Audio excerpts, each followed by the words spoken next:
Olá, meus irmãos, eu sou Norberto Peixoto, falando do grupo de Umbanda Triângulo da Fraternidade. O nosso e-mail é triangulodafraternidade@gmail.com.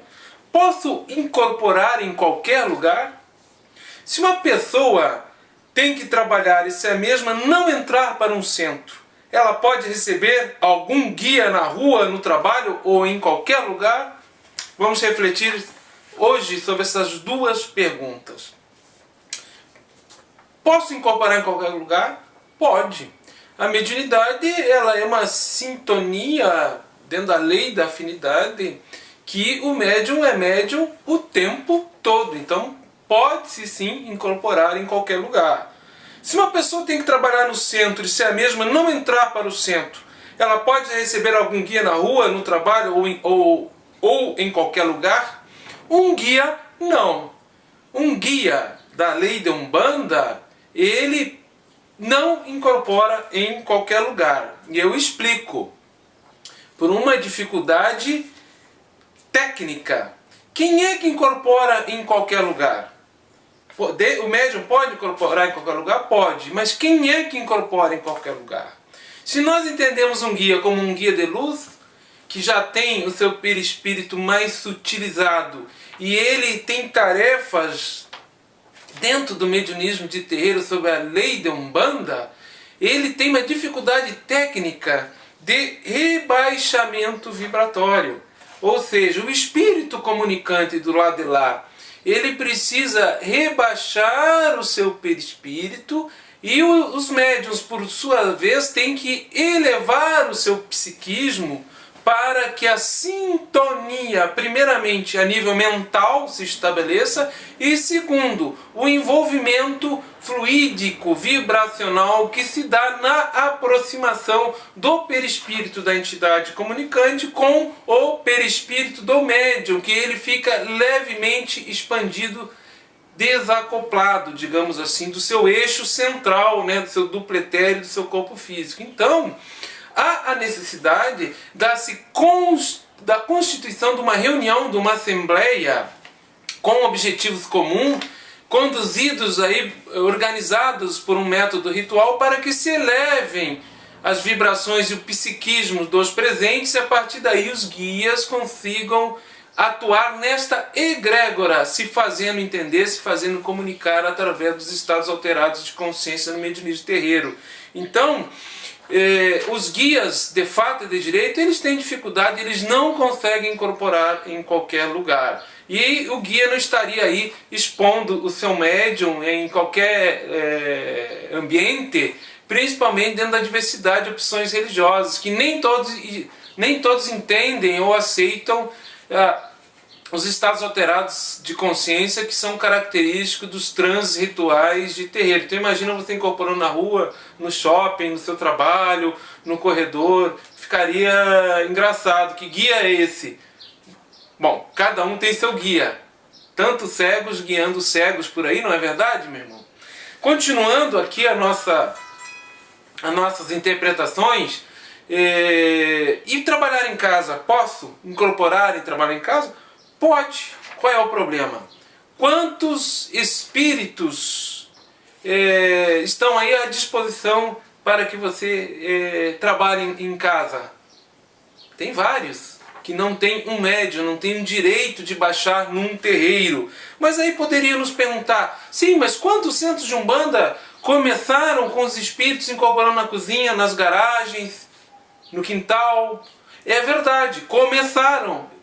E ao longo do tempo passaram a se reunir em grupo e a partir daí estabeleceram critérios de uma sede própria, dias e horários certos determinados para as sessões mediúnicas acontecerem.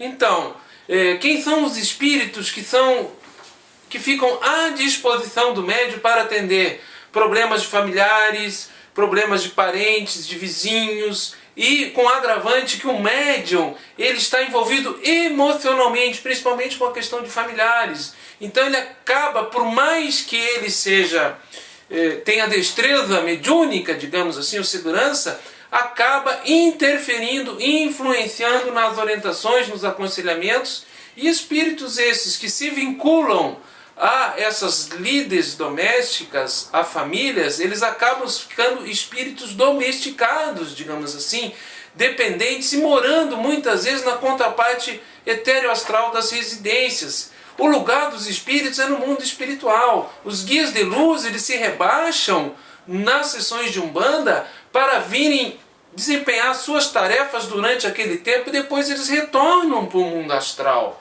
Ficam tão somente no terreiro, 24 horas por dia. Os espíritos têm comprometimento como guardiões da casa e ficam preservando esses campos de força da egrégora do espaço sagrado ali que se forma. Mas os guias, eles têm comprometimentos, tarefas e têm as suas vidas no plano espiritual. Eles não estão 24 horas à nossa disposição, embora a gente seja médium 24 horas do dia. Então o espírito, ele se vincula à família, se vincula ao medianeiro a tal ponto que muitas vezes acabarão reencarnando como gêmeos. Tivemos o caso de um atendimento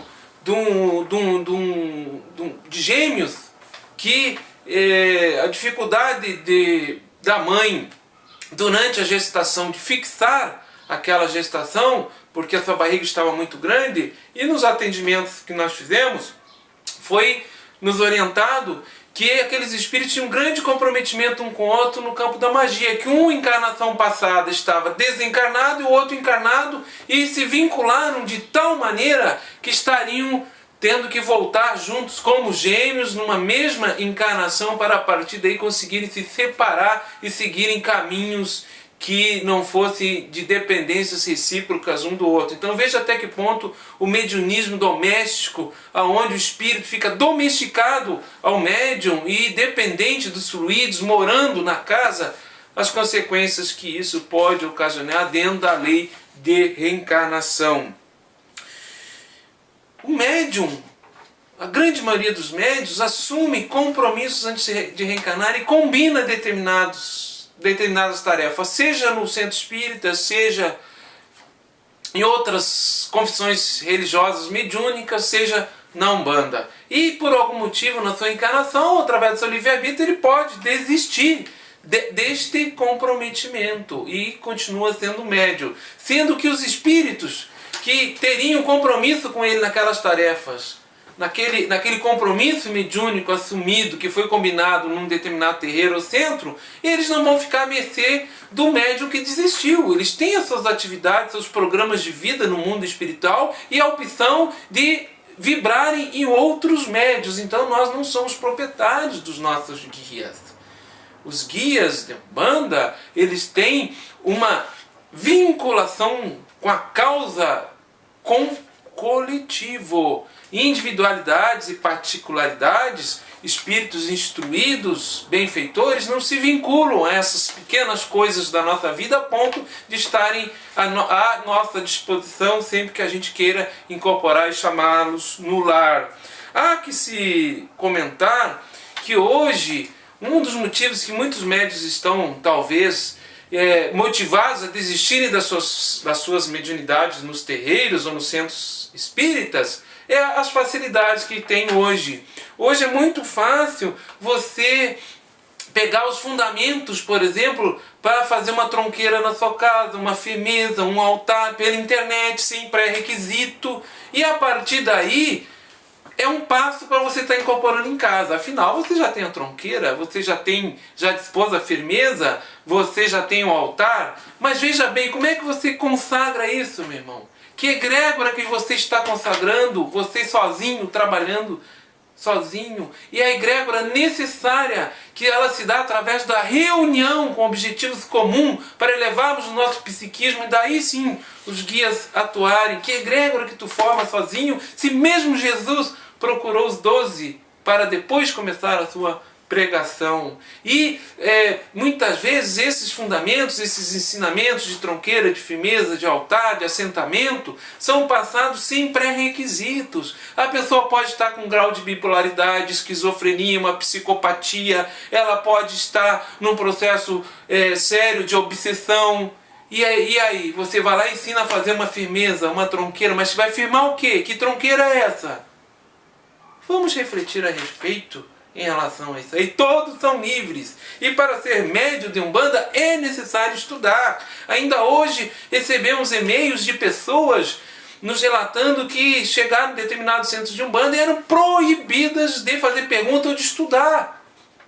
Veja bem, não pode fazer pergunta e é proibido de estudar isso em 2014, mas isso é um absurdo. O dirigente, o sacerdote, o chefe de terreiro tem que estar à disposição dentro daquele horário que ele sacrifica o seu tempo, que ele está no terreiro, para responder todos os questionamentos. Se ele não sabe, ele vai se informar. Mas tem que ter humildade de estar receptivo para isso. E incentivar o estudo. Como é que nós não vamos estudar, gente? E imaginemos que dirigente esse que proíbe de fazer pergunta, proíbe de estudar, que tipo de médium, que tipo de consciência ele está formando para a vida, para a nossa sociedade, para o seu dia a dia. Que tipo de espírito que está vibrando lá que não é contra o estudo. Reflitamos. Então, se você chegar num centro, meu irmão, que proíbe o estudo e não deixa você perguntar nada, o que você quer ali? Que evolução que você vai ter? Será que é só o mediunismo? É só a incorporação? É só a manifestação? Reflitamos a respeito dessas considerações que eu estou fazendo, que nós somos favoráveis ao estudo. O estudo é importante e temos que saber conviver com os questionamentos. Ainda mais hoje em dia, que o pessoal muitas vezes pega ensinamentos no Google, na internet. Nós temos que ter profundidade e condição de argumentar, sustentar essa argumentação e esclarecer, instruir através da oralidade, das instruções que se dão na vivência, no pertencimento nas comunidades terreiro com o tempo. E para nós concluirmos esse breve vídeo, ser um bandista é uma opção por amor e não uma imposição. Se você vai para entrar numa corrente de Umbanda, você pediu de alguma forma, em algum momento, mas por obrigação, por ameaça, por medo, para sua vida não andar para trás, para você ter saúde, ou que você é obrigado a educar sua mediunidade, meu irmão, não vá por causa disso. Vá com a consciência que você é um ser que tem condição de contribuir mediunicamente e animicamente para o outro, num processo interno de despertamento da espiritualidade e do amor para com os nossos semelhantes e para com nós mesmos. Se você vai obrigado, você está trocando. E trocando, você pode simplesmente não estar angariando nada para você em termos de espiritualidade. No nosso trabalho fraterno, eu sou Norberto Peixoto. Até a próxima oportunidade, meu irmão.